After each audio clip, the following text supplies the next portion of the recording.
ఓం నమో భగవతే వాసుదేవాయ.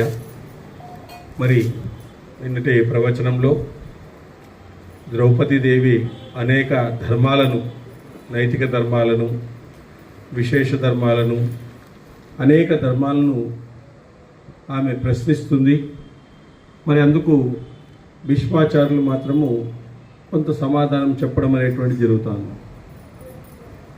కాబట్టి అక్కడ దుశ్శాసనుడు ఆమెను ఈడ్చుచున్నాడు.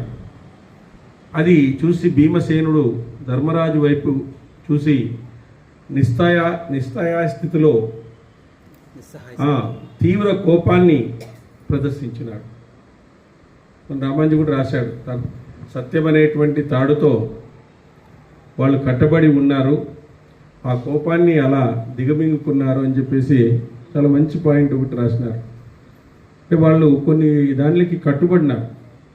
ఆ కట్టుబడడం వల్ల ఏం చేయాలో అర్థం కావడం లేదు వాళ్ళకి.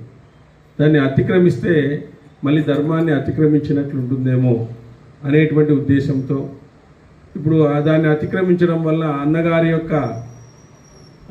యొక్క ఆదేశాన్ని, గౌరవము పాటించలేకుండా పోతామేమో అనేటువంటిది అందులో ఉందన్నమాట.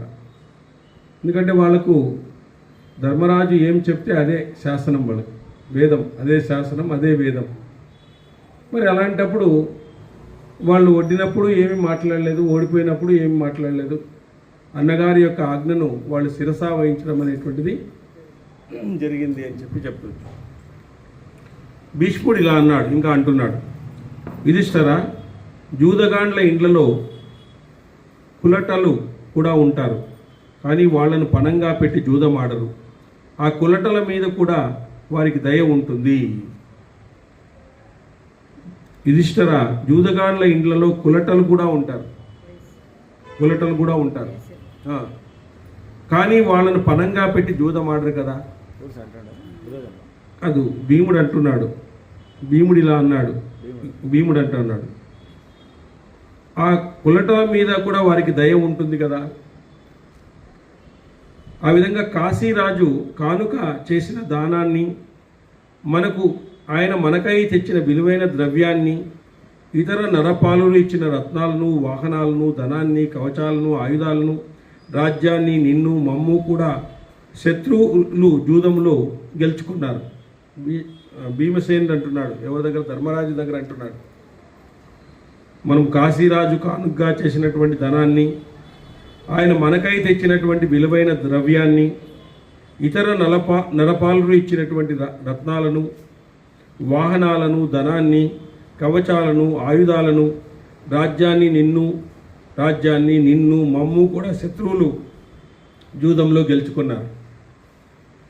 ఆ విషయంలో నాకు కోపమేం లేదు, మా సర్వస్వానికి నీవే అధిపతివి.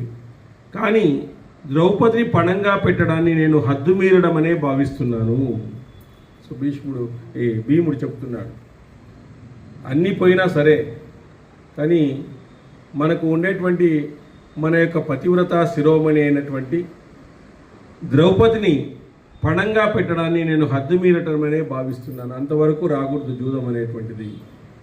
ఒక స్థాయి వరకు ఉండాల్సిందే. ఎందుకంటే జీవితంలో ఒక స్థాయి వరకు అన్నీ మంచిదే, ఏం చేయాలనుకున్నా మంచిదే. కానీ జీవితంలో ఒక స్థాయిని దాటి మనం ప్రవర్తించినప్పుడే దాన్ని వెకిలి ప్రవర్తన అంటారు. అది మనము సంతోషించదగినటువంటి ప్రవర్తన కాదు. ఒక స్థాయి వరకు మంచిదే, ఒక స్థాయి వరకు ఏడ్చడము, ఒక స్థాయి వరకు నవ్వడము, ఒక స్థాయి వరకు సంతోషంగా ఉండడం మంచిదే. సో దాన్ని మించి మనము ఆ విధంగా చేయడం వల్ల అది పరిహాసానికి గురి అవుతుంది. చాలామంది జూదంలో ఆస్తులను పెట్టడం చూసాం, మనుషులను పెట్టడం ఎక్కడా చూడలేదు. అందులోనూ పతివ్రత శిరోమణి అనేటువంటి ద్రౌపదిని పణంగా పెట్టడం అనేది ఓ రకంగా నాకు ఏమనిపిస్తుందంటే ఇది హద్దు మీరినట్లే అనిపిస్తుంది అంటాడు. ఈ బాల ద్రౌపది పాండవుల పత్ని అయిన క్షుద్రులు, క్రూరులు, సమన్హితులు అయిన కౌరవుల చేత నీ కారణంగా ఇబ్బంది పడుతున్నది. చూడండి, ఇప్పుడు ఆమె అనవసరంగా బాధపడుతుంది. ఆమెమీ తప్పు చేయలేదు. అకారణంగా ఈరోజు ఎవరు వాళ్ళు? క్షుద్రులు. అక్కడ ఉండేటువంటి కౌరవులు ఎట్లాంటి వాళ్ళంటే క్షుద్రులు, క్రూరులు, సమయహీనులు. వాళ్ళకు ఎప్పుడు ఏమిగా ఉండాలో వాళ్ళకి తెలియదు. నీ నుంచి ఇబ్బంది పడుతూ ఉంది. ఇవి ఎంత ఇబ్బంది పడుతా అని చూడండి. ఇప్పుడు ఇంత ఇబ్బంది పడ్డం అనేటువంటిది జరుగుతూ ఉంది ఇక్కడ అని చెప్తున్నారు. రాజా ద్రౌపది, ఈ దుర్దశకు నేను మీ మీద కోపాన్ని ప్రదర్శిస్తున్నాను. భీముడు అంటున్నాడు, కోపమే చేసుకుంటున్నాడు ఆయన కూడా. ఎందుకంటే ఆయనకు కూడా భార్య కాబట్టి రాజా ద్రౌపది, ఈ దుర్దశకు నేను మీ మీద కోపాన్ని ప్రదర్శిస్తున్నాను. నీ చేతులను తగలబెడతాను. సహదేవ, అగ్నిని తీసుకొని రా. నీ చేతులను తగలబెట్టేస్తాను. ఆ చేతులే కదా ఆడే జూదము. ఈ చేతులు తగలబెట్టేస్తాను. సహదేవ, అగ్నిని తీసుకొని రా అని భీముడు ధర్మరాజుని హెచ్చరిస్తున్నాడు. అర్జునుడు ఇలా అన్నాడు, భీమసేన, ఇంతకు ముందెప్పుడు నువ్వు ఇటువంటి మాటలు పలకలేదు కదా. ఇంతకు ముందెప్పుడు ఇంత పరుషంగా అన్నగారి మీద నువ్వు పలకలేదు.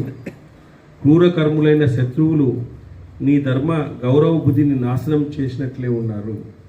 ఎందుకంటే అక్కడ శత్రువులను చూసి నీ ధర్మ గౌరవ బుద్ధిని నాశనం చేస్తున్నట్లున్నారు. అక్కడ ఉండేటువంటి వాళ్ళంతా కౌరవులు. అంత నెగిటివ్ ఎన్విరాన్మెంట్ ఉందట. వాళ్ళని చూసి నీ ధర్మ గౌరవ బుద్ధి నాశనమవుతా ఉంది. నీ బుద్ధి నాశనమైందయ్యా. ఇంతవరకు ఇటువంటి మాటలు ఎప్పుడూ కూడా ధర్మరాజును నువ్వు మాట్లాడలేదు. ఇంత పరుషంగా, ఇంత క్రూరంగా నువ్వు మాట్లాడుతున్నావు, ఏమిటిది అని చెప్పేసి ఆయన ఆశ్చర్యపోయినాడు అర్జునుడు. శత్రువుల కోరికలను సఫలం చేయవచ్చు. ఉత్తమ ధర్మాన్నే పాటించు. ధార్మికుడైన అన్నను కాదని ఎవరైనా ప్రవర్తిస్తారా? శత్రువుల కోరికలను సఫలం చేయవచ్చు. శత్రువుల యొక్క కోరికలను తీర్చవచ్చు ఒకవేళ కావాలంటే. ఉత్తమ ధర్మాన్నే పాటించు. ధార్మికుడైన అన్నను కాదని ఎవరైనా ప్రవర్తిస్తున్నారా? అన్న ఎలాంటి వాడు? ఆయన ధార్మికుడు. మరి ఆయన్ను మీరి నువ్వు ఎందుకు ప్రవర్తిస్తున్నావు? అన్నను కాదని ఎవరైనా ప్రవర్తిస్తారా అని అర్జునుడు అంటున్నాడు. భీముడితో అంటున్నాడు, యుధిష్ఠిరా, శత్రువుల ఆహ్వానాన్ని మన్నించి ఛాత్రవ్రతాన్ని అనుసరించి ఇతరుల కోరిక మేరకు జూదమాడాడు. అది మనకెంతో కీర్తిని కలిగిస్తూ ఉంది. అది ఎంతో మనకు కీర్తిని. జూదమాడినాడు. యుద్ధమాడడం అనేటువంటిది కూడా రాజులకు సంబంధించిన కళ. అది 64 కళల్లో అది కూడా ఒక కళ. ఆ విధంగా జూదమాడినాడు, తప్పేం లేదు అందులో. భీమసేనుడు ఇలా అన్నాడు, అర్జున, ఇది ఛాత్ర ధర్మ గుణమే అని నాకు తెలియకపోతే మండే అగ్నిలో యుధిష్ఠిరుని 2 చేతులు కలిపి బలపూర్వకంగా తగలబెట్టి ఉండేవాడిని. ఇది ఛాత్ర ధర్మ గుణమే అని నాకు తెలియకపోతే మండే అగ్నిలో యుధిష్ఠిరుని 2 చేతులు కలిపి బలపూర్వకంగా తగలబెట్టి ఉండేవాడిని నేను. ఇది ఛాత్రధర్మం అని నాకు తెలియకపోతే ఆ విధంగా చేసేవాడిని.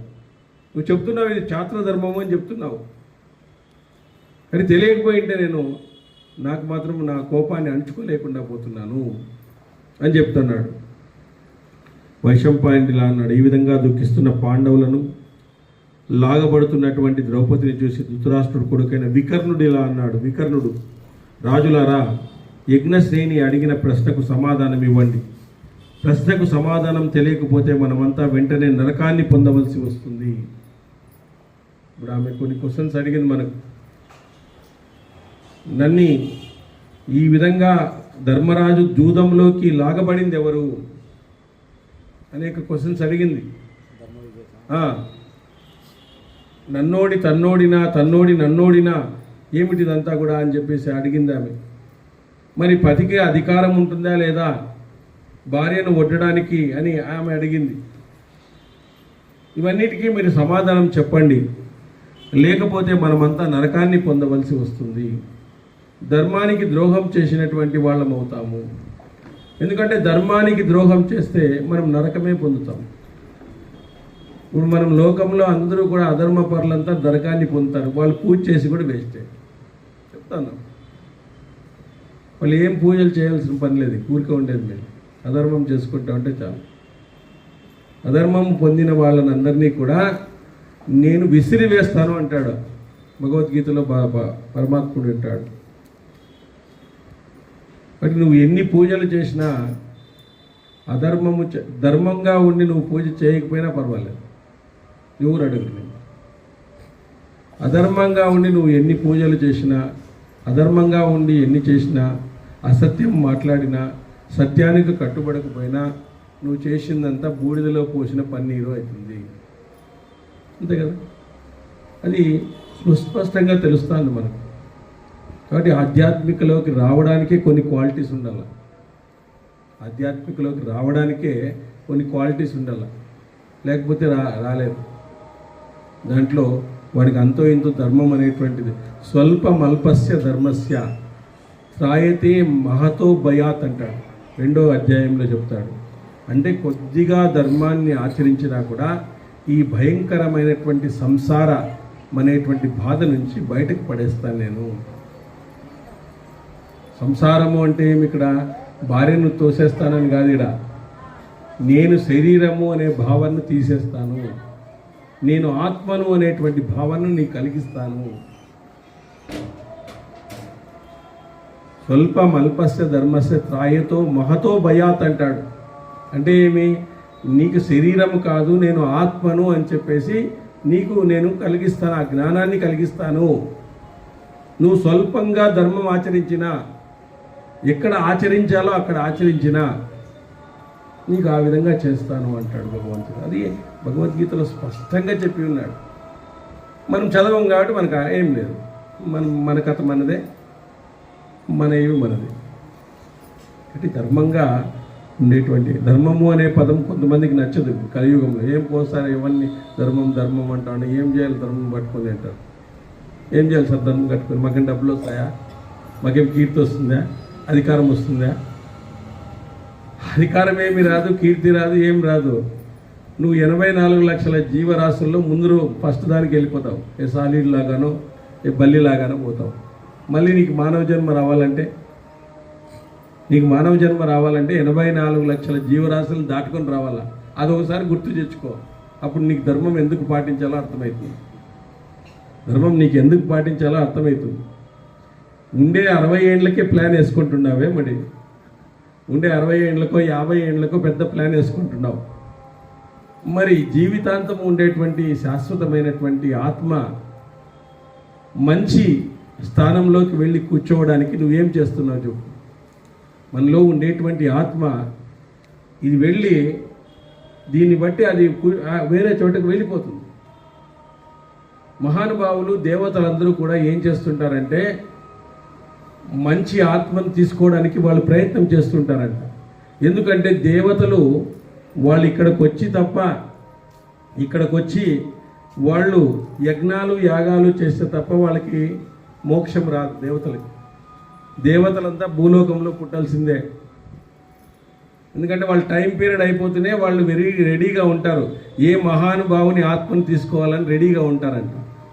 అందుకే వాళ్ళు అప్పుడప్పుడు నవ్వుతూ అంటారంట, మేము మానవ జన్మ ఇచ్చిన తర్వాత ఏదో ధర్మకార్యాలు అవన్నీ చేసేసి దేవతా జన్మలోకి వచ్చినాము, కానీ కలియుగంలో వీళ్ళకి ఈజీగా వచ్చేటువంటి మోక్షాన్ని వీళ్ళు కోల్పోతున్నారే, వీళ్ళు ఎంత దుర్మార్గులు అని చెప్పేసి వాళ్ళు నవ్వుతూ అంటారంట. ఎప్పుడన్నా మేమేదో పొరపాటు చేసేసి దేవతా జన్మలోకి వచ్చేసినాం, కానీ కలియుగంలో వీడు మోక్షం పొందడానికి పెద్దగా యాగాలు చేయడం లేదు, యజ్ఞాలు చేయాల్సిన పని లేదు, పెద్దగా పూజలు కూడా చేయాల్సిన పని లేదు, పెద్దగా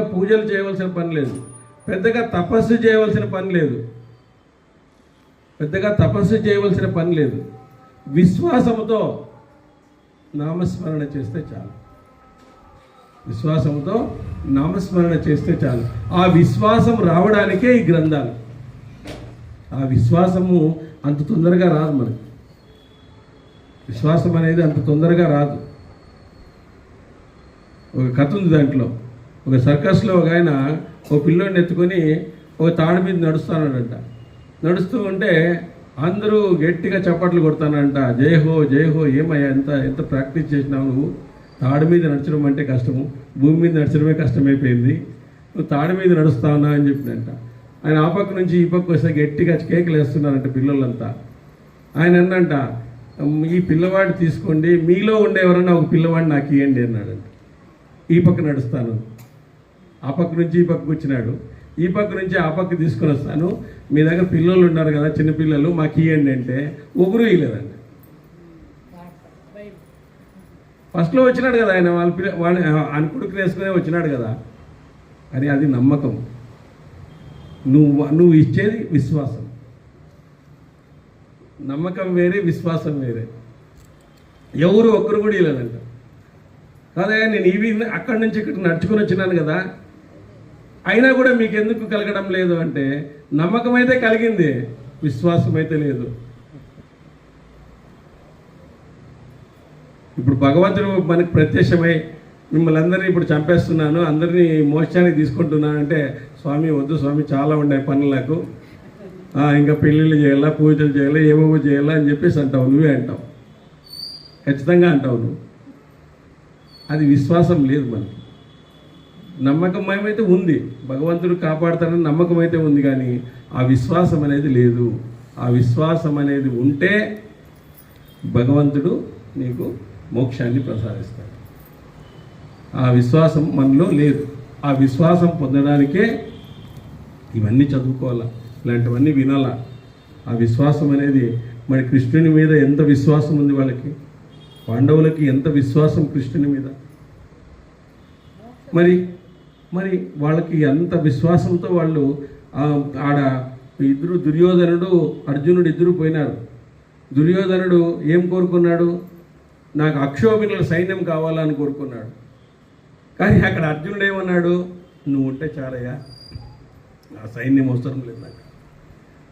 దుర్యోధనుడు నవ్వినాడు. ఆయన ఉంటే ఏం చేస్తాడు నీకు, ఈ సైన్యం ఉంటే ఆయన కొట్టి పారేయచ్చు మేము అనుకున్నాడు. కానీ అర్జునుడు గుర్తించినాడు, అతను దైవం, అతను దేవుడని గుర్తించినాడు. అందువల్ల ఆయన కోరుకున్నాడు. అందుకే సునాయాసంగా విజయాన్ని సాధించినాడు. అవునా లేదా? మరి మనం కోరుకునేటువంటి భగవంతుడిని మనం కోరుకోవడం లేదు, భగవంతుడు ఇచ్చేదాన్ని కోరుకుంటున్నాం. భగవంతుడినే మనం కోరుకున్నాం అనుకోండి, ఆయనే మనకు సొంతమవుతాడు. అది నామస్మరణతో ఆయన మీద పూర్తి విశ్వాసంతో మనం చేయాలనేటువంటిదే అక్కడ చెప్తారు. కాబట్టి ఇక్కడ ఆయన అడుగుతున్నాడు, మీరు ప్రతి ప్రశ్నకు సమాధానం తెలియకపోతే మనమంతా వెంటనే నరకానికి పొందవలసి వస్తుంది చూడండి అన్నాడు. క్రూరుదులైన భీష్మ ధృతరాష్ట్రులు అక్కడే ఉండి కూడా ఏమీ అనలేదు. మహామతి అయిన విదురుడు కూడా నోరెత్తలేదు. ఏమయ్యా, భీష్ముడున్నాడు, ద్రోణుడున్నాడు, ఏ మాత్రము కూడా ఏమీ అనుకోకుండా కూర్చున్నారు. మహామతి, మంచి బుద్ధి కలిగినటువంటి వాడు విదురుడున్నాడు, ఆయన ఒక్క మాట అనడం లేదు. ఇది తప్పు, ఇది ఈ విధంగా చేయకూడదు, ఈ భార్యను వడ్డడం తప్పు, వడ్డినా నువ్వు స్వీకరించకూడదు అని చెప్పేసి ఒక్క మాట అన్నాడా? అనడం లేదు. అందరికీ గురువైన ద్రోణుడు, కృపాచార్యుడు, బ్రాహ్మణోత్తములు ఉన్నారు. మరి ఈ ప్రశ్నకు సమాధానం చెప్పడం లేదే. ద్రౌపది అడిగినటువంటి ప్రశ్నకు సమాధానం ఏది? ఇంతమంది బ్రాహ్మణోత్తములు ఉన్నారు, గురువులు ఉన్నారు, గురుతుల్యులు ఉన్నారు, నిపుణులు ఉన్నారు, పెద్ద బుద్ధి కలిగినటువంటి వాళ్ళు ఉన్నారు. మరి సమాధానం చెప్పండి మీరు. అన్ని దిక్కుల నుంచి వచ్చిన రాజులు ఉన్నారు, వారైనా కామక్రోధాలకు అతీతంగా తమ బుద్ధిని అనుసరించి సమాధానం చెప్పాలి కదా. కామక్రోధాలను మనం విడిస్తే మన బుద్ధి వికసిస్తుంది. ఎప్పుడున్నా కూడా కామక్రోధాలను విడిచే వరకు బుద్ధి వికసించదు మనకు. కామక్రోధాలు మనసును పట్టుకుని ఉంటాయి. కాబట్టి కామక్రోధాలు అంటే కోరికలను మనం తగ్గించుకోవాలి, క్రోధాన్ని తగ్గించుకోవాలి. ఈ రెండు మనం తగ్గించుకున్నాం అనుకోండి, బుద్ధి వికసిస్తుంది. అట్లాంటి వాళ్ళు ఉన్నారు కదా అక్కడ. కామ క్రోధాలకు అతీతంగా తమ బుద్ధిని అనుసరించి సమాధానం చెప్పవచ్చు కదా. రాజులారా, సౌభాగ్యవతి అయిన ద్రౌపది పదే పదే వేసిన ప్రశ్నలు విచారించి సమాధానం చెప్పాలి. ఎవరి పక్షమో తెలియాలి. ఎవరి పక్షం ఇప్పుడు. ఈ రీతిగా వికర్ణుడు సభాసదులను చాలాసార్లు అడిగినాడు, కానీ రాజులు మంచి చెడ్డలను గురించి అతనికేమీ బదులు చెప్పలేదు. ఎవరు ఏం మాట్లాడు కూర్చున్నారు, గుండ్రాయిలా కూర్చున్నారంతా. కౌరవులారా, నరపతులారా, ఈ ద్రౌపది ప్రశ్నకు మీరు సమాధానం చెప్పినా చెప్పకపోయినా నేను మాత్రం ఈ విషయంలో న్యాయంగా భావించిన దాన్ని చెప్తాను. నేను చెప్తానయ్యా, మీరు చెప్పినా చెప్పకపోయినా నాకు సంబంధం లేదు. నా మనసులో వచ్చినటువంటి దాన్ని చెప్తాను. నరోత్తములారా, రాజులకు 4 వ్యసనాలు చెప్పబడ్డాయి: వేట, మధుపానము, జూదము, విషయాసక్తి. ఆ వ్యసనాల్లో చిక్కిన నరుడు ధర్మాన్ని వీడి ప్రవర్తిస్తాడు. ఈ విధంగా వ్యసనాసక్తి గల వాడు చేసిన పనిని లోకం మెచ్చదు. రాజుకు 4 వ్యసనాలు ఉంటాయి. నరోత్తముల రాజులకు ఉంటాయి. వేట ఆడతారు, వాళ్ళు మధుపానం చేస్తారు, జూదము, విషయాసక్తి. వాళ్ళకి విషయాల మీద ఆసక్తి ఉంటుంది, భౌతిక సంపదల మీద ఆసక్తి ఉంటుంది. వాళ్ళ యొక్క సంపదను పెంచుకోవడానికి ప్రయత్నం చేస్తుంటారు. కానీ ఈ వ్యసనాల్లో చిక్కిన నరుడు ధర్మాన్ని వీడి ప్రవర్తిస్తుంటాడు. వాడు ధర్మాన్ని పట్టుకోడు. ఈ విధంగా వ్యసనాసక్తి గలవాడు చేసిన పనిని లోకమే మెచ్చదు. ఇప్పుడు ధర్మరాజు చేసిన పనేమి లోకం మెచ్చే పని కాదు. ఈ రీతిగా యుధిష్ఠిరుడు తీవ్రంగా వ్యసనాకుడై ఆ జూదగాళ్ళు రెచ్చగొట్టడం వల్ల ద్రౌపదిని పణంగా పెట్టినాడు. ఆ జూదగాళ్ళని రెచ్చగొట్టినారు వాళ్ళందరూ కూడా ధర్మరాజు. ఆ విధంగా ద్రౌపదిని పణంగా పెట్టినాడు. ఈ సాధ్వి ద్రౌపది పాండవులందరికీ భార్య. ధర్మరాజు ముందు తనను ఓడిపోయి ఆ తర్వాత ద్రౌపదిని పణంగా పెట్టాడు. మొత్తాన్ని గెలుచుకోవాలనే శకునియే ద్రౌపదిని పణంగా పెట్టే విషయాన్ని ప్రస్తావించినాడు. నీ దగ్గర పతివ్రత ఉంది కదయ్యా, ఆమెను పణంగా పెట్టు అని రెచ్చగొట్టినాడు. ఎవరు? శకుని. ఇదంతా విచారించి నేను ద్రౌపదిని గెలవబడలేదనే భావిస్తున్నాను. ద్రౌపదిని పణంగా పెట్టే విషయాన్ని ప్రస్తావించినాడు. ఇదంతా విచారించి నేను ద్రౌపది గెలవబడలేదనే భావిస్తున్నాను. వాళ్ళు గెలుచుకోలేదు. కారణమేమి? వాళ్ళని ఆ విధంగా తయారు చేసినాడు. శకుని ఆ విధంగా ప్రభావితం చేసినాడు. కాబట్టి ఇప్పుడు ద్రౌపది ఓడిపోలేదు. ప్రభావితం చేస్తే అది అధర్మం కిందకు వస్తుంది. ఆ ప్రభావితం చేయడం వల్ల ద్రౌపది అనేటువంటిది ఆమె ఓడిపోలేదు. ఎందుకంటే ఇప్పుడు కోర్టులో కూడా మనకు శిక్ష వేస్తే ఎవరైనా ప్రభావితం చేసినారంటే వాడిని నిర్దోషిగా ప్రకటిస్తారు. ఎవడో దీని వెనక ఉండి ఓడి చేయించింటాడు, వాడిని పట్టుకుని రండి అంటారు. కోర్టులో కూడా ఆ విధంగా చెప్తారు. ఇప్పుడు ఒక హత్య చేసినాడు అనుకోండి, దీని వెనుక ఏమి కారణం ఉంది అని ఆలోచన చేస్తారు వాళ్ళు. వాడిని కూడా పట్టుకురండి అంటారు. సో కాబట్టి ఇక్కడ ఎవరో ఒకరు ప్రభావితం చేసినారు, ద్రౌపదిని కూడా ఒడ్డమని ప్రభావితం చేసినారు అని చెప్పేసి చెప్తాడు. ఆ మాటలు విన్న సభాసదులు వికర్ణుని ప్రశంసించినారంట. అందరూ కూడా చప్పట్లు కొట్టేసినారు. శకునిని నిందిస్తూ మాట్లాడసాగినారు. అంటే శకునికి రూల్స్ తెలియవా? ఏం పెట్టాలా, జూదంలో ఏం పెట్టకూడదు అని చెప్పేసి. మరి ఆ విధంగా అతను ప్రభావితం చేసినాడు కదా, ద్రౌపదిని పణంగా పెట్టమని ప్రభావితం చేసినాడు ధర్మరాజును ప్రభావితం చేసినాడు. కాబట్టి శకుని నిందిస్తూ మాట్లాడినారు. సభలో పెద్ద కోలాహలం ఏర్పడింది. అంతా ఒకరికోరా అనేది కరెక్టే కదా, ఇది శకునే కదా ఇదంతా చేసిండేది అని చెప్పేసి అందరూ మాట్లాడుకుంటున్నారు, గట్టిగా మాట్లాడుకుంటున్నారు. ఆ కోలాహలం అనిపోగానే కర్ణుడు కోపంతో వివసుడై వికర్ణుని చేయి పట్టుకొని ఈ మాటలున్నారు. కర్ణుడు లేచినాడు. వికర్ణుడు అనేటువంటి మాటలను చూసి కర్ణుడు చెప్తున్నాడు, వికర్ణ, ఈ లోకంలో ఎన్నో వస్తువులు విపరీత పరిణామాలనే కలిగిస్తూ కనిపిస్తాయి. అరణ్యలో పుట్టిన అగ్ని దాన్నే దహించినట్లు ఏ వంశములో పుట్టినవాడు ఆ వంశాన్ని నాశనం చేస్తూ ఉంటాడు. ఈ లోకంలో ఎన్నో వస్తువులు విపరీత పరిణామాలను కలిగిస్తూ కనిపిస్తాయి. అరణ్యలో పుట్టిన అగ్ని దాన్నే దహించినట్లుగా ఇప్పుడు కట్టెలో పుట్టిన అగ్ని కట్టెను కూడా దహించి వేస్తుంది. అదేవిధంగా ఏ వంశంలో పుట్టినవాడు ఆ వంశాన్ని నాశనం చేస్తుంటాడు. శరీరంలో పుట్టిన రోగము శారీరక శక్తిని నశింపజేస్తుంది. పశువులు గడ్డి మేస్తూ ఆ ప్రదేశాన్నే తొక్కుతూ ఉంటాయి. అలాగే కురువంశంలో పుట్టిన నీవు నీవారికే చేటు తెస్తున్నావు. ద్రోణుడు, భీష్ముడు, కృపుడు, అశ్వత్థామ, విదురుడు, ధృతరాష్ట్రుడు, గాంధారి వీరంతా నీకైనా తెలివైన వారే. ఏదో బాగా తెలివిగా మాట్లాడాలని అనుకుంటున్నావే, నీకంటే తెలివైన వారు ఉన్నారు. వాళ్ళే ఊరికే ఉన్నారు, నువ్వెందుకు లేసి ఇవన్నీ చెప్తున్నావు? వాళ్ళే ఊరికే కూర్చున్నారు అందరూ కూడా. నీదేదో తెలిసినట్టుగా చెప్తున్నావు. వాళ్ళకి గొప్ప తెలివి ఉంది, నీకంటే ఎక్కువ తెలివి ఉంది. ఏ వంశంలో పుట్టినవాడు ఆ వంశాన్నే నాశనం చేసినట్టుగా ఉంది ఇది. ఆ వంశాన్నే అతను నాశనం చేసినాడు అని కర్ణుడు వికర్ణునితో అంటున్నాడు. కురునందన, దేవతలు స్త్రీకి ఒకే భర్తను విధించారు, కానీ ద్రౌపది అనేకులకు భార్య కాబట్టి బంధకి అని నిర్ణయించబడుతుంది. అటువంటి ఈమెను ఏకవస్త్రాయన వివస్త్రాయన సభలోకి ఈడ్చుకురావడం విచిత్రం కాదని నా అభిప్రాయము. కర్ణుడు మాట్లాడుతున్నాడు. కర్ణుడు చూడండి, కురునందన, దేవతలు స్త్రీకి ఒకే భర్తనే విధించినారు, కానీ ద్రౌపది అనేకులకు భార్య కాబట్టి బంధకి అని నిర్ణయించబడుతోంది. ఎందుకంటే అతనికి ఆ పూర్వ వృత్తాంతం తెలియదు, పాండవుల వృత్తాంతం అతనికి తెలియదు. ఈ విధంగా నిందిస్తున్నాడు. ఇటువంటి ఈమెను ఏకవస్త్రాయన వివస్త్రాయన సభలోకి ఈడ్చుకురావడం ఏం పెద్దగా విచిత్రమేం కాదు. పాండవుల ధనాన్ని, ఈమెను, పాండవులను మొత్తము సంపదను శకుని ధర్మబద్ధంగా గెలుచుకున్నాడు. దుశ్శాసన, ఈ వికర్ణుడు బాలుడు పండితుడు వరే మాట్లాడుతున్నాడు.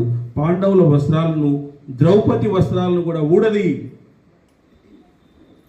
ఈ తప్పే ఇతనికి ముప్పు తెచ్చిండేది, దొరికిపోయింది అనమాట.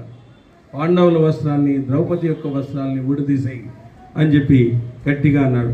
ఆ మాట విని పాండవులంతా తమ ఉత్తరీయాలను తీసి సభలో కూర్చున్నారు. వాళ్ళు ఉత్తరీయాలను తీసేశారు. రాజా ఆ తర్వాత దుశ్శాసనుడు బలత్కారంగా సభా మధ్యంలో ద్రౌపది వస్త్రాలను లాగి తొలగింపనారంభించినాడు. ఆమెను మానభంగం, ఆ విధంగా చీరను తొలగించడానికి మొదలుపెట్టినాడు ఈ దుశ్శాసనుడు. వస్త్రాలు లాగుతుంటే ద్రౌపది శ్రీకృష్ణుని స్మరించింది. ఆమె స్మరించేసింది, కృష్ణ భగవాన్ని స్మరించేసింది. ద్రౌపది ఇలా అన్నది, పెద్ద ఆపద కలిగినప్పుడు భగవంతుడైన శ్రీహరిని స్మరించాలని వశిష్ఠ మహర్షి మాకు పూర్వమే చెప్పి ఉన్నారు. మాకు వశిష్ఠ మహర్షులు చెప్పి ఉన్నారు, పెద్ద ఆపద కలిగినప్పుడు, ఎవరు దాన్ని తీర్చలేనప్పుడు మాకు భగవంతుడిని మనం స్మరించాలి. ఇదే విషయాన్ని మహాభారతం చెప్తాను. మనకి ఏదైనా పెద్ద ఆపద అంటే మనము తీర్చలేని, మనము పరిష్కరించుకోలేని ఎలాంటి బాధనైనా కలిగితే అప్పుడు భగవంతుని స్మరించాలి. మనము భగవంతుడే ఏదో ఒక మార్గాన్ని మనకిస్తాడు అని మాకు వశిష్ఠ మహర్షుల వారు చెప్పారు అని చెప్తున్నాడు. గోవింద, కృష్ణ అని మాటి మాటికి పిలుస్తూ ద్రౌపది లోక ప్రసీద మహుడు నారాయణుడు ప్రభువు ఆపదలో అభయప్రదాత అయినటువంటి కృష్ణదేవుణ్ణి మనసారా స్మరించింది. ఆయనేనయ్యా, నువ్వే దిక్కు, ఇంకెవరూ లేరు నాకు అని చెప్పేసి ఆ విధంగా దుఃఖిస్తూ అరుస్తా ఉంది. గోవింద, ద్వారకీవాస, కృష్ణ, గోపీ జనప్రియ, కేశవ, కౌరవులు పరాభవిస్తున్న నన్ను గుర్తించవా? ప్రభు, రమావల్లభ, ప్రజనాథ, ఆర్తినాశక, కౌరవ సాగరంలో మునిగిపోతున్న నన్ను ఉద్ధరించలేవా అని చెప్తాను.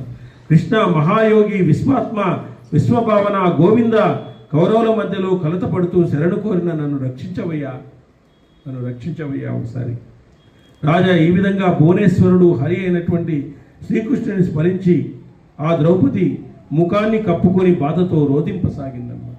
ఏకవస్త్రధారిణి యజ్ఞసేని పిలుపు విని శ్రీకృష్ణుడు ఖిన్నుడై శయను ఆసనాన్ని వీడి దయాళువై పరిగెత్తి వచ్చాడు.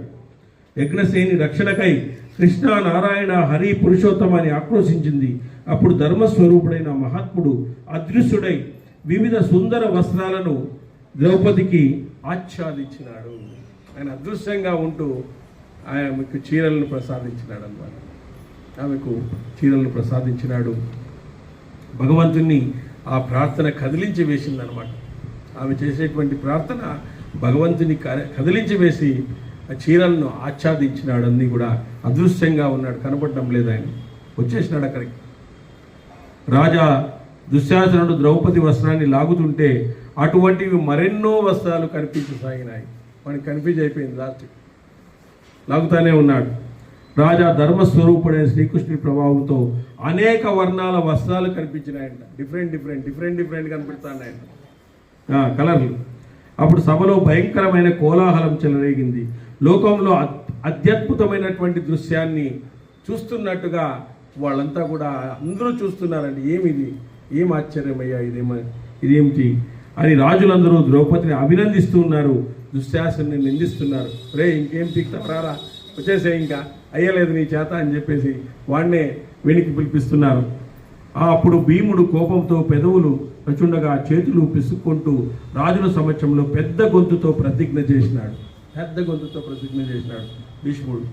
భీముడు, దుర్గిగంత వాసులైన క్షత్రియులారా, నా మాటను ఆలకించండి. ఇంతకు ముందెప్పుడు ఇటువంటి మాటలు అనలేదు, ఇంకా ముందెప్పుడు ఇటువంటి మాట అనడు. రాజులారా, ఈ దుశ్శాసనుడు పాపాత్ముడు, దుర్మతి, భరత వంశానికి అపకీర్తి తెస్తున్నాడు. యుద్ధంలో ఇతని గుండెలను చీల్చి నెత్తురు తాగుతాను. యుద్ధం అంటూ జరిగితే వీని గుండెలను చీల్చి నెత్తురు తాగుతాను. ఆ మాటను ఆచరించి చూపకపోతే నా పూర్వీకులు పొందిన ఉత్తమ గతులు నాకు కూడా ఉండవు. ప్రతిజ్ఞ చేసేస్తాడు భీముడు. సభా మధ్యంలో వైశంపాయనుడు అన్నాడు, రోమాలు నిక్కపుడిచేటట్లు భీకరంగా భీముడు పలికిన ఆ మాటను విని రాజులందరూ దుశ్శాసనను నిందిస్తూ భీముడిని బాగా ప్రశంసించినారు. ఎందుకంటే ఈ ద్రౌపదికి వస్త్రాభరణం చేస్తున్నది ఆయనే కాబట్టి వాళ్ళందరూ కూడా నిందించినారు. ఈ విధంగా చేస్తున్నావు, ఇది చాలా తప్పు పని అని చెప్పేసి. సభా మధ్యంలో వస్త్రాల రాసి ప్రోగుపడుతుండగానే దుశ్శాసనుడు అలసిపోయి సిగ్గుతో కూర్చొనేసినాడు. ఇంకా అయ్యలేదప్ప నా చేత, ఈ చీరలకు తొలగించేది నా చేత కాదు అని చెప్పేసి ఆ విధంగా దుశ్శాసనుడు చెతకిల పడిపోయి కూర్చొనేసినాడు. అంటే పాండవుల స్థితిని చూసి సభ్యులు, రాజులు దుశ్శాసన నిందిస్తూ ధిక్కర స్వరాలు చేశారు. రోమాంచితాన్ని కలిగిస్తున్నాయి. ద్రౌపది ప్రశ్నకు సరిగా ఆలోచించి కౌరవులు స్పష్టంగా సమాధానం చెప్పలేదు అని జనులు ఆక్రోశిస్తూ ధృతరాష్ట్రుని నిందించసాగినారు. రాజులంతా, ఏమయ్యా నువ్వే కదా దీనికంతా కారణము అని ఆయన నిందిస్తున్నారు, ధృతరాష్ట్రుని నిందిస్తున్నారు. అప్పుడు సర్వధర్మవేత్త అయినటువంటి విదురుడు చేతులు పైకెత్తి సభాసదులు నివారించి ఇతను అన్నాడు, సభ్యులారా, ద్రౌపది తన ప్రశ్నను తన ముందుంచి అనాథ వలె రోధిస్తున్నది. కానీ మీరు ఆ ప్రశ్నకు విచారించడం లేదు. ఇక్కడ ధర్మహాని జరుగుతూ ఉంది. మొట్టమొదటిసారిగా ఇక్కడ ధర్మహాని జరుగుతోంది. ఆర్తుడు అగ్ని వలె చింతతో జ్వలిస్తూ సభను శరణు వేడుతాడు. అప్పుడు సభ్యులు సత్యధర్మాలను ఆశ్రయించి ఆర్తిని ఉపసంహరింపజేస్తారు. ఆర్తులు అగ్ని వలె చింతతో జ్వలిస్తూ సభను శరణు వేడుతాడు. ఆమె శరణు వేడుతోంది, ఈరోజు నా ప్రశ్నకు సమాధానం చెప్పండి, ఈ విధంగా చేయడం న్యాయమేనా అని చెప్పేసి అడుగుతోంది. అప్పుడు సభ్యులు సత్యధర్మాలను ఆశ్రయించి ఆర్తిని ఉపసంహరింప చేయాలి. ఎవరైతే ఆర్తితో అడుగుతున్నారో, ఆశతో అడుగుతున్నారో వాళ్ళు ఉపసంహరింప చేయాలి. అందువలన మంచి మనిషి ధర్మానుకూలమైన ప్రశ్ననే లేవనెత్తాడు. సభ్యులు కామక్రోధాలకు లోను కాకుండా ఆ ప్రశ్నకు సమాధానం చెప్పాలి. ఆమె అనేక ప్రశ్నలు అడిగింది, దానికి మనం కామక్రోధాలకు లోను కాకుండా మనం సమాధానం చెప్పాలి. రాజులారా, వికర్ణుడు తన ప్రజ్ఞను అనుసరించి ఆ ప్రశ్నను వివేచించినాడు. మీరు కూడా మీ బుద్ధికి తగినట్లుగా దాన్ని నిశ్చయించండి. వికర్ణుడు కరెక్ట్గా చెప్పినాడు. ఇది కొంతమంది ప్రేరేపించడం వలన జరిగినటువంటి పనే తప్ప ధర్మరాజుకు ద్రౌపదిని పెట్టాలనే ఆలోచన కలిగించింది ఎవరు? శకుని. ఆ ఆలోచన కలిగించినాడు కాబట్టి ఆమె ఓడలేదు అని చెప్పినాడు. ఎందుకంటే ఎక్కడన్నా మనము టెర్రరిస్ట్ అటాక్లో చూస్తాం, దీని అంతటికీ వెనక ఎవడున్నాడు అని పట్టుకుంటారు వాడిని. ఫస్ట్ వీళ్ళని పట్టుకున్న తర్వాత వీళ్ళని చంపేయరు, వీళ్ళతో లాగుతారు. దీనంతా నెట్వర్క్ ఎవడు చేస్తున్నాడు అని చెప్పేసి లాగుతారు. ఆ విధంగా దీన్నంతా కీలక సూత్రధారి ఎవరు అంటే శకుని. వాడే డైరెక్టర్ దీనికంతా కూడా. కాబట్టి ఆ శకుని తప్పు అనేటువంటిది ఉంది. వాటి ధర్మజ్ఞుడైన సభలో నిలిచిన ప్రశ్నకు సమాధానం ఇవ్వవాడు అసత్య ఫలితంలోని అర్ధ భాగాన్ని అనుభవించవలసి వస్తుంది. ఈయన చెప్పినాడు, మనకు విదురుడు చెప్పినాడు, ధర్మజ్ఞుడైన సభలో నిలిచి ప్రశ్నకు సమాధానం ఇవ్వని వాడు అసత్య ఫలితంలో అర్ధ భాగాన్ని అనుభవించవలసి వస్తుంది. సత్య భాగంలో అర్ధ భాగాన్ని అనుభవించవలసి వస్తుంది. కాబట్టి ధర్మజ్ఞుడై సభలో నిలిచి ప్రశ్నకు తప్పుడు సమాధానం చెబితే అసత్య ఫలితాన్ని పూర్తిగా అనుభవించవలసి వస్తుంది. ఇలా మంచి నువ్వు చెప్పినావు అనుకోండి, సమాధానం ఇచ్చినావు అనుకోండి, అసత్య ఫలితంలో అర్ధ భాగాన్ని అనుభవిస్తావు. నువ్వు అసత్యం చెప్పింటే దాంట్లో 50% పాపాన్ని నీ చేస్తావు. వీళ్ళు చెప్పాలని చెప్పేసి అధర్మంగా చెప్పినావు అనుకో, పూర్తి అనుభవించాల్సి వస్తుంది. నువ్వు చెప్పాలని చెప్పి తప్పుడు ప్రశ్నకు తప్పుడు సమాధానం చెప్తే అసత్య ఫలితాన్ని పూర్తిగా అనుభవించవలసి వస్తుంది. అంతే కదా. ఇప్పుడు మనం తప్పుడుగా భక్తిని చేసినామనుకోండి, దాని పాపం కూడా ఉంటుంది. కరెక్ట్గా మనం భక్తిని పాటించినామనుకోండి, మంచి ఫలితాన్ని అనుభవిస్తాం. అంతే కదా. మనం తప్పుడుగా ఏదైనా ఒక మార్గాన్ని అనుసరించినామనుకోండి, ఆ పాపాన్ని మనం మూట కట్టుకుంటాం. అందుకే ఏదైనా భక్తిని మనము ఇచ్చేసేటప్పుడు గురువులను, పెద్దవాళ్ళని అడిగి దాన్ని కరెక్ట్గా మనం చేసుకోవాలి. మనకు నచ్చింది మనం చేయకూడదు. మనకు నచ్చింది మనం చేసుకుంటూ పోయినామనుకో, అది పాపానికి కూడా దారి తీయచ్చు. ఒకసారి అది పాపానికి కూడా దారి తీయచ్చు. మనకు నచ్చింది మనకు వచ్చేది మనం చెప్పేస్తాం. ఎప్పుడు చెప్పాలో అప్పుడు చెప్పాలి. అంతేగాని ఎప్పుడు చిక్తే అప్పుడు నీకు ఇష్టమైనప్పుడు అంతా పోకూడదు. కాబట్టి మనము దాన్ని ఖచ్చితంగా అనుభవించగలుగుతాం ఈ విధంగా ఉంటే. కాబట్టి దీంట్లో చెప్తున్నాడు, ఈ విషయంలో ప్రాచీనమైన ప్రహ్లాదాంగికుల మధ్య జరిగిన సంవాదాన్ని పెద్దలు ఉదాహరిస్తుంటారు. ప్రహ్లాదాంగి రసుల మధ్య జరిగిన సంవాదాన్ని చెప్తున్నారు ఇక్కడ. ప్రహ్లాదుడు రాక్షసరాజు, ఆయన కొడుకు విరోచనుడు కన్య కొరకై అంగీరుని కొడుకైన సుమధ్వనితో పోటీ పడినాడు. కన్య కొరకై అంగీరకుని కొడుకైనటువంటి సుమధ్వనితో పోటీ. ఆ కన్యను పొందగోర్చు నేనే గొప్ప అని వాదులాడుకున్నారు. వారిద్దరూ ప్రాణాలను పణంగా పెట్టుకున్నారు. లాస్ట్కి ఇద్దరు చచ్చిపోయినారు. ఆ కన్య కోసము ఇద్దరు చచ్చిపోయినారు అన్నమాట. ఈ కన్య కోసము ఇద్దరు చచ్చిపోయినారు అన్నమాట. సో ఆ విధంగా ఉంటుంది. ఈ విధంగా చూస్తే ఈ ఇద్దరి మధ్య గొప్పతనానికి సంబంధించిన విచారం తీవ్రమైనది. వారు మా ఇద్దరిలో ఎవరు గొప్ప, సరిగా సమాధానం చెప్పు, అసత్యం ఆడవద్దు అని ప్రహ్లాదుని అడిగినారంట. ప్రహ్లాదుడు ఆ వివాదముతో భయపడి సుధధ్వని వైపు చూశాడు. అతడు బ్రహ్మదండం వలె జ్వలిస్తున్న సుధధ్వనిలా అన్నాడు, ప్రహ్లాద, నువ్వు అసత్యమాడినా అసలేమి మాట్లాడక ఊరుకున్నా ఇంద్రుడు వజ్రముతో నీ శిరస్సు 100 ముక్కలు చేస్తాడు అన్నాడు. ఇప్పుడు చెప్పకపోతే ఒక రకము, చెప్పితే ఒక రకం. అసత్యమాడినా కష్టమే. ఏం చేయాలా? నువ్వు అసలేమి మాట్లాడకపోయినా అసత్యమాడినా కాబట్టి సత్యం చెప్పు అని అర్థం. సత్యం చెప్పు అన్నాడు. సుధధ్వజుడు అలా అనగానే రావి ఆకులాగా కంపిస్తూ బాధపడుతూ ప్రహ్లాదుడు తేజస్వైన కశ్యపుని దగ్గరికి వెళ్ళి సలహాని అడిగినాడు. ప్రహ్లాదుడు మహాబాగా, నువ్వు దేవదానవ బ్రాహ్మణ ధర్మాలు బాగా తెలిసిన వాడివి. ఈ ధర్మ సంఘటనాన్ని విను.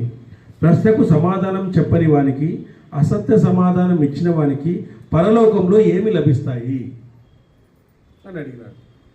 ప్రశ్నకు సమాధానం చెప్పని వానికి, అసత్య సమాధానం ఇచ్చిన వానికి పరలోకంలో ఏమి లభిస్తాయి? కశ్యపుడు ఇలా అన్నాడు, తెలిసి కూడా కామక్రోధ భయాల కారణంగా సమాధానం చెప్పని వాడు 1000 వరుణ పాశాలు తన మీద వేసుకున్నట్లే.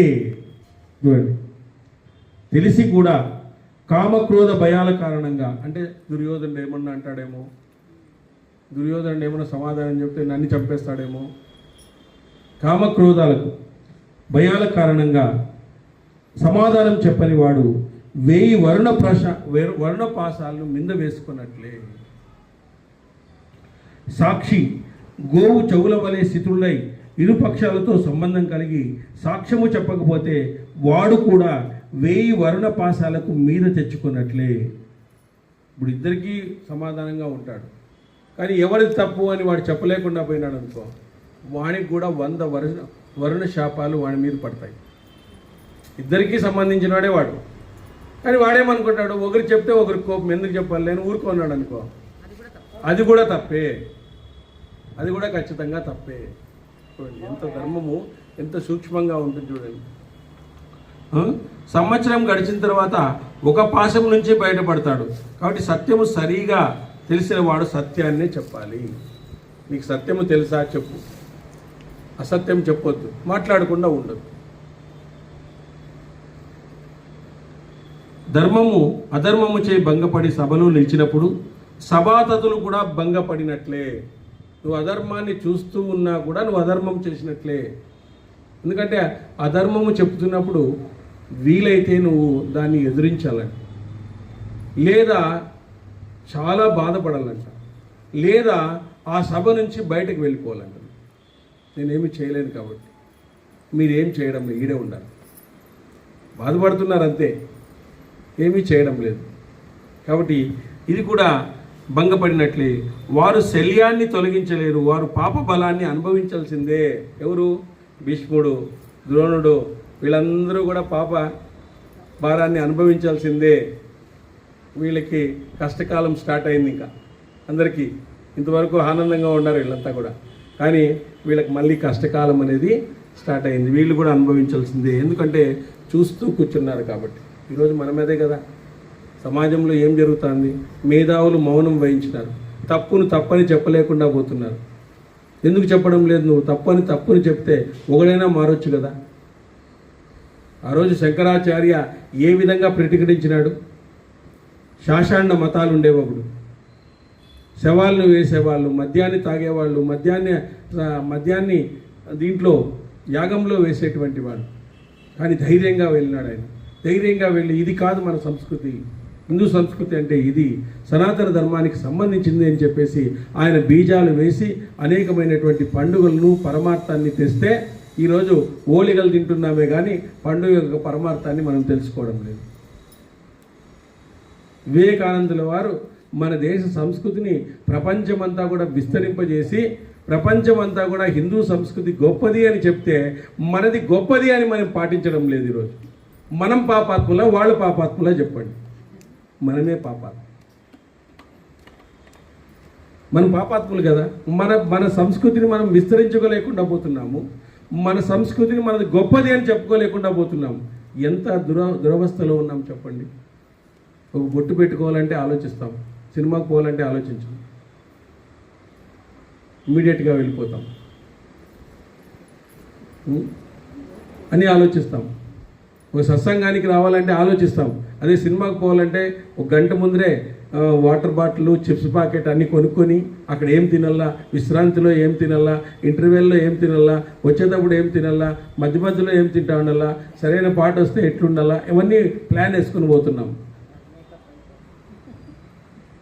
సత్సంగానికి వస్తామా వద్దా, చూద్దాంలే, టైం ఉంటే చూద్దాంలే అని చెప్పేసి వాయిదా వేస్తూ ఉంటారు. మరి ఇంతకంటే దౌర్భాగ్యము ఎక్కడైనా ఉందా? ఎందుకు సంస్కృతి నాశనం కాదు చెప్పండి? ఈ సంస్కృతి ఎందుకు నాశనం కాదు అని నేను అడుగుతున్నాను. ఎందుకు నాశనం కాదు? ముందుకు రావాలా? మన సంస్కృతిని మనమే చెప్పకుండా పోతే, ఇప్పుడు వేరే సంస్కృతిలో చూడండి, అది బుర్కా వేసుకో, అది వేసుకో, ఇది వేసుకో అంటారు. వాళ్ళు వేసుకోకుంటే చంపేస్తానంటారు. మరి మన సంస్కృతిలో ఏమన్నా వేసుకున్నారు, ఇష్టం, ఎట్లన్నా తిరుగు, ఎవరు నిన్ను అడిగేవాళ్ళు లేరు. అది స్టైల్ అనేది. మళ్ళీ ఆమె ఇక్కడ కత్తిరించుకొని వచ్చినా పర్వాలే, ఇక్కడ కత్తిరించుకొని వచ్చినా పర్వాలేదు, చెప్పడం లేదు. మా పాప భలే స్టైల్ ఈ మధ్య అనేది. నీకు కొట్టాలి ఫస్ట్, ఈ పాపకు కాదు కొట్టాల్సింది. పిల్లల్ని పెంచే విధానము, వాళ్ళకి గుడికి పిలుచుకొని వచ్చే విధానము. ఇప్పుడు ఈ అమ్మాయి ఎంత నీట్గా వచ్చి కూర్చొనింది ఈరోజు. కానీ అట్లా కనీసం ఆ విధంగా మన సంస్కృతి మీద మనకుందా? కాబట్టి ఆ సభ వీళ్ళందరూ ప్రహ్లాద ధర్మజుడు ధర్మం అడిగినప్పుడు తప్పుడు సమాచారం చెప్తే ఆ వ్యక్తి యొక్క పూర్వ ధర్మాలు నశిస్తాయి.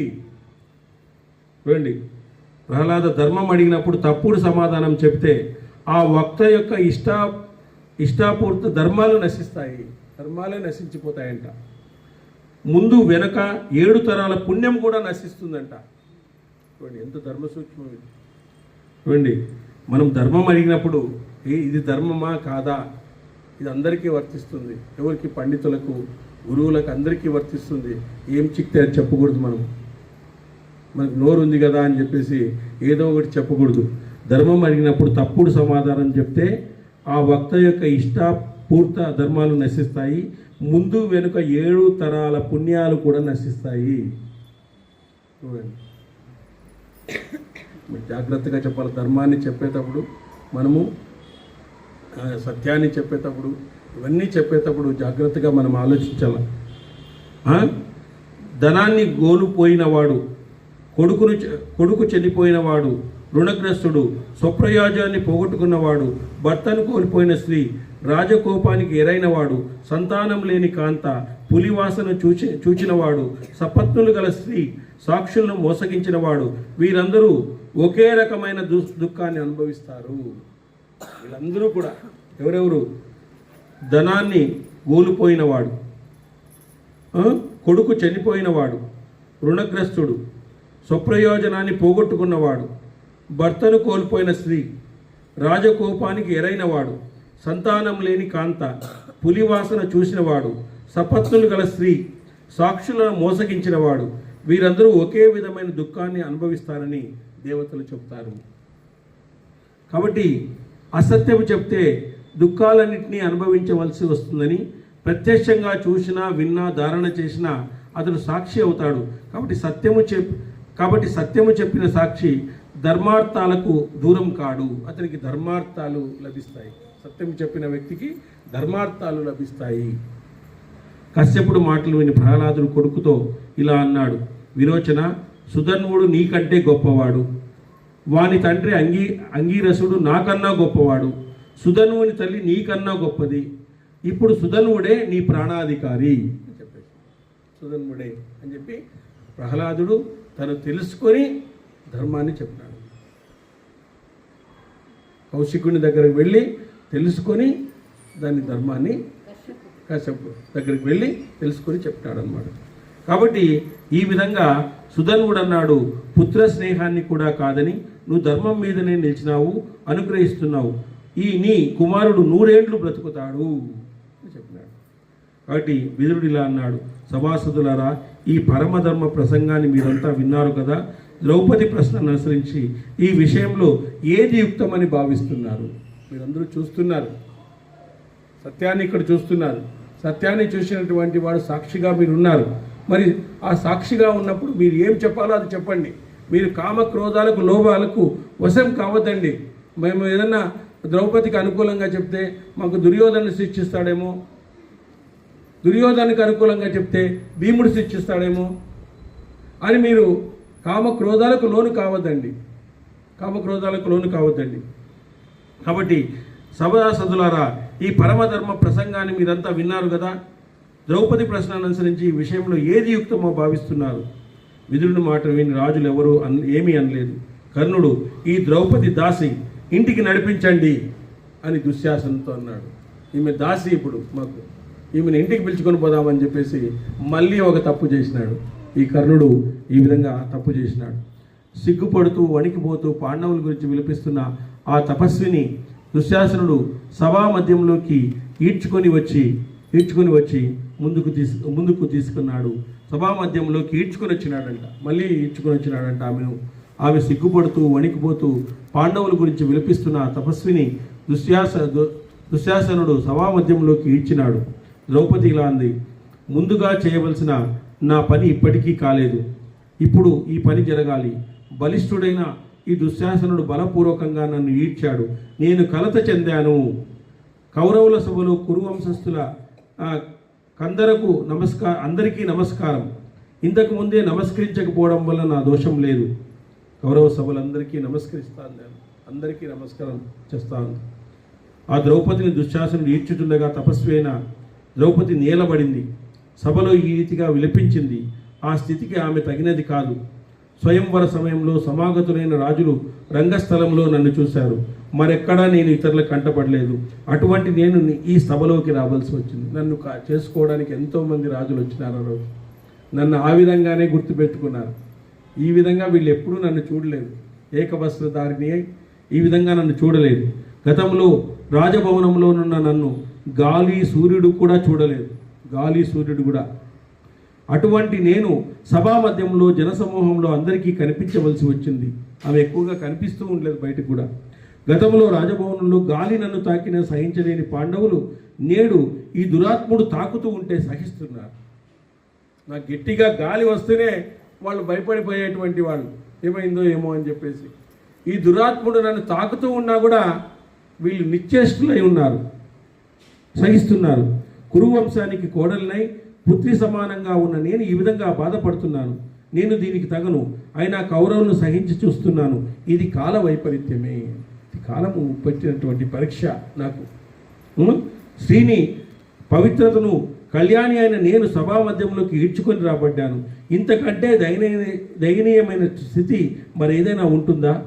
రాజుల ధర్మం ఏమైంది? ధర్మపరాయణ స్త్రీని పూర్వం ఎప్పుడు సభలోకి కొని వచ్చేవారు కాదని నేను విన్నాను. ధర్మంగా పాటించవలసినటువంటి వాళ్ళు స్త్రీలను ఎప్పుడూ కూడా ఈ సభాభవనంలోకి తీసుకురారు. కౌరవులు ఈ సనాతన ధర్మాన్ని నశింపజేసి కొన్నారు. కౌరవుల్లో ఈ సనాతన ధర్మం అంతా కూడా నశించిపోయింది. పాండవులకు భార్యనై, దుష్టజమ్మునికి సోదరునై, శ్రీకృష్ణునికి సఖినై ఈ సభలోకి నేను ఎలా వచ్చాను? ఇంతమంది నేను గొప్ప పాంచాల దేశపు రాణిని, పాండవులకు భార్యను, దుష్టజమ్మునికి సోదరిని, శ్రీకృష్ణునికి సఖిని, నేను చెల్లెలు నేను ఉన్నట్లుగా. కాబట్టి కౌరవులారా, నేను యుధిష్ఠిరుని ధర్మపత్నిని, క్షత్రియకాంతను. ఇప్పుడు చెప్పండి, నేను దాసీనా అదాసీనా? మీరు చెప్పినట్లు చేస్తాను. కౌరవులారా, కురువంశ కీర్తి నాశకులైన ఇతడు నన్ను బాధిస్తున్నాడు. దీన్ని ఎక్కువసేపు నేను భరించలేను. వీడు చాలా భరిస్తున్నాడు, మాటి మాటికి నన్ను ముట్టుకుంటున్నాడు, మాటి మాటికి నన్ను ఇది చేస్తున్నాడు. కురువంశలారా, నేను ఓడిపోలేదో రాజులంతా ఎలా భావిస్తే అలాగా చెప్పమని నేను కోరుతున్నాను. దీన్ని అనుసరించి నేను ప్రవర్తిస్తాను. మీరంతా చూస్తున్న వాళ్ళంతా కూడా నిశ్చేష్టులై ఉండవద్దండి, నాకు ధర్మాన్ని చెప్పండి అని అడిగింది. భీష్ముడి కళ్యాణి, నేను చెప్పాను కదా, ధర్మం యొక్క పరమగతి చాలా సూక్ష్మమైనది. లోకంలో విఘ్నులైన మహాత్ములు కూడా దీన్ని తెలుసుకోలేరు. ఇంత అధర్మానికి పాటుపడుతున్నప్పుడు ఆ ధర్మం ఏ విధంగా వీళ్ళని కసి తీర్చుకుంటుందో, ఎవరెవరు మాటలకు ఏమేమి కర్మ ఫలితం అనుభవించవలసి వస్తుందో మనము ఇది విధివ్రాతలో నిర్ణయించబడుతుంది. ఇదంతా కూడా ఎవడెవడు ఏమేమి మాటల ద్వారా తాకిన వానికి ఒక రకంగా, బట్టలు కూడా తీయడం వానికి ఒక రకంగా, ఇంకొక రకంగా చూస్తూ ఊరిక ఉండేవానికి ఒక రకంగా, కామక్రోధాలతో జవాబు చెప్పలేని వాళ్ళకు ఒక రకంగా, ఈ విధంగా కసి తీర్చుకుంటున్నది. ఒక్కొక్కరికి ఒక్కొక్క శిక్ష ఉంటుంది అక్కడ. కాబట్టి ఈ లోకంలో దాన్ని ఎవరూ తెలుసుకోలేరు, మహాత్ములైనటువంటి వాళ్ళు మాత్రమే తెలుసుకుంటారు. అందుకే ధర్మాన్ని గురించి మహాత్ములను అడగండి అని చెప్తారు. కాబట్టి లోకంలో బలవంతుడైనటువంటి మనిషిని బాధించేది ధర్మ సంశయ సమయంలో ధర్మం అవుతుంది. బలహీనుడు పలికే ధర్మము బలవంతుని ధర్మము చేతిలో దెబ్బతింటుంది. చూడండి, లోకంలో బలవంతుడైన మనిషి భావించేదే ధర్మ సంశయ సమయంలో ధర్మం అవుతుంది. కొన్నిసార్లు ఒకటి ధర్మం అవుతుంది, ఒకటి అధర్మం అవుతుంది. ఎట్లా? ఒకసారి నువ్వు పాముని తొక్కినావు అనుకో, పాము నిన్ను కాటేస్తుంది, పాముని చంపేస్తావు, కాటేసిందని చెప్పి అనవసరంగా నిన్ను